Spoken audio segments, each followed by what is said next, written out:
GKW Physics. I'm Mr. McConley. Today we're going to study Coulombs' law. Charles Coulomb was the guy. And as a visualization, I have a little thing that I set up here in front of the camera. And this is a plastic tube. And if you can imagine that this plastic tube gets charged up, and remember, we can scrape electrons off fur because physically we take some of the valence or outside electrons and we can scrape them. And then why do they stay on a plastic device? Because a plastic device is an insulator, it's a non-conductor, so the electrons can pile up here. Now, I'm not going to spend a lot of time because this is more for visualization than anything else. But then what I could also do is I could take another plastic wand, I can't find the one I want, but this is fine, and I could also charge this one up, and then what could happen is that the two, see what I'm doing here? I can actually push, slow it down, slow it down. I can push that plastic tube with this plastic wand, because what do you think, what charge does this one have? What charge does this one have? No, negative, because they were pushing each other away. Okay? So since they were both negative, they were repelling each other, and so I could repel. Now, Sir Charles Coulomb set up a similar experiment to this. Now, his was a little fancier, well, a lot fancier. But basically what he had is this whole apparatus was contained in a vacuum container. So he didn't have any effects of air messing up his results. Also in his apparatus, the amount that this moved could be measured because there was a measuring device somehow inside of the container. So he could say, okay, when I put this plastic wand here, it pushed that plastic tube a certain amount. And he could also see how far the plastic tube and the plastic wand were separated from one another. So he could do a lot more accurate measurement. Mine is just for visualization. You can kind of see how it works, but I can't really get any numbers out of the thing. Okay? So let me knock this down so you can see a little bit better. And I want to draw your attention up here. So Coulomb's law, as you find it in your reference tables, says F equals KQQ over R squared. Now S, or F, is the force, and that can be attraction, attracting, or repelling. Either one. And forces are always in newtons. This is, the K, is the electrostatic constant.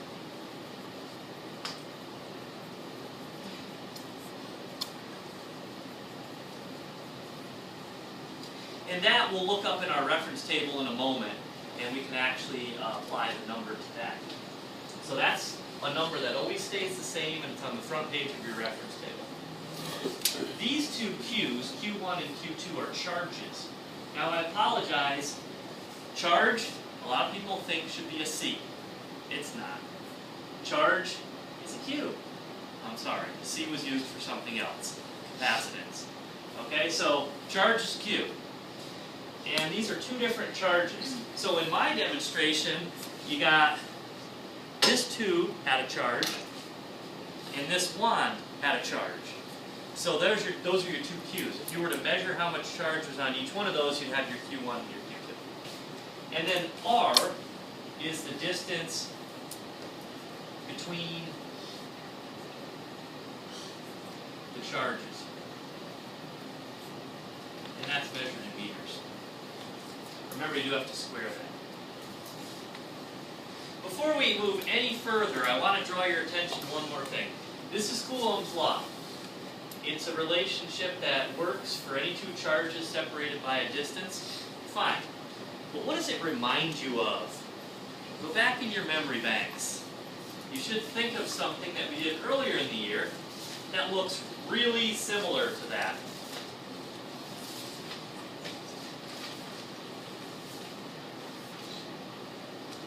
Drawing a blank.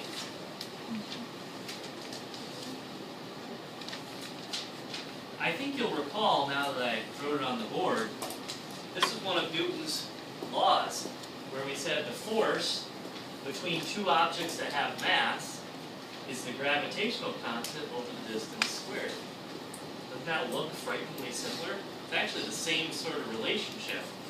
And we're going to draw some comparisons between those at another time. But I just wanted to point it out for today. So, moving on from this.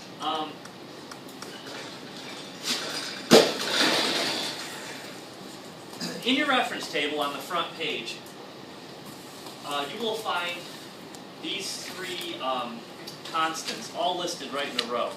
You might want to look along with me. You know, I wrote them up on the board, but you can see it right in your reference table. The first one is the actual electrostatic constant, the K value, the one that I left blank a moment ago. The electrostatic constant is 8.99 E9 newtons times meters squared over coulombs squared. Awkward units, but you know, they're written right there for you. Just use them as they are. Now, that number is always the same, so no matter what problem you're doing with this equation, you're going to plug in that electrostatic constant. So that's useful to know it's there. But the next two, sometimes people don't understand how to use them exactly. First of all, we have to do a little bit of defining. What is an elementary charge? Well, an elementary charge is defined as the charge of one electron.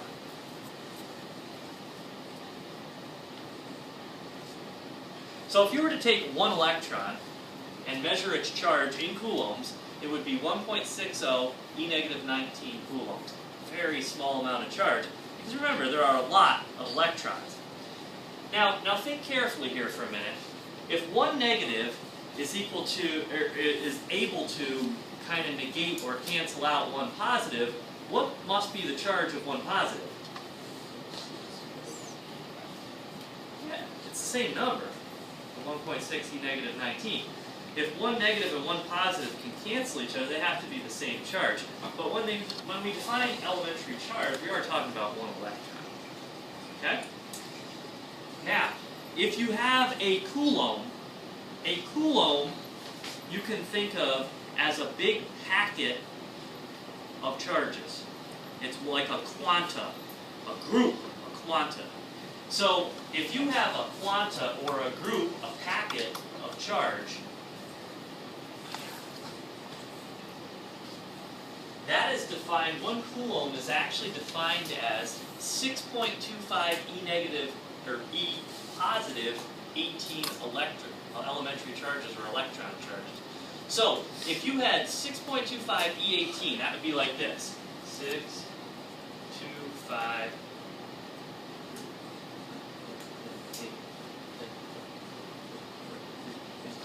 18. If you had that many electrons in front of you, or that many electron elementary charges, boom, you have one coulomb.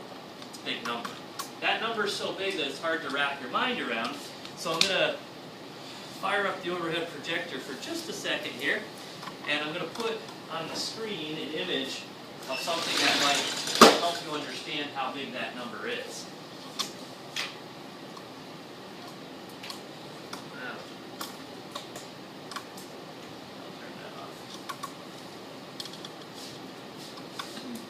So, how big is one coulomb?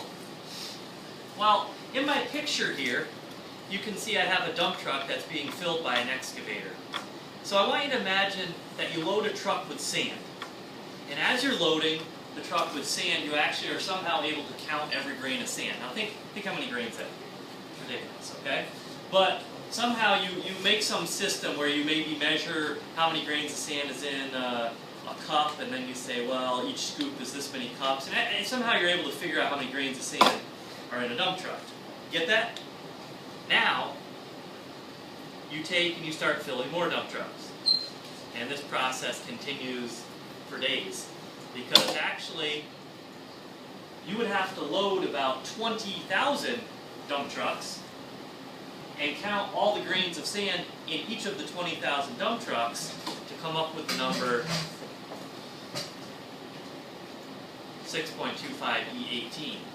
So if you want to know how big that number is, it's like 20,000 dump trucks counting every grain of sand in 20,000 dump trucks, which is downright mind-boggling. But that number is a very important number, and it'll help you move between coulombs and how many physical electrons are there. And that applies to a lot of the problems we were doing during Coulomb's law. So for today, physics.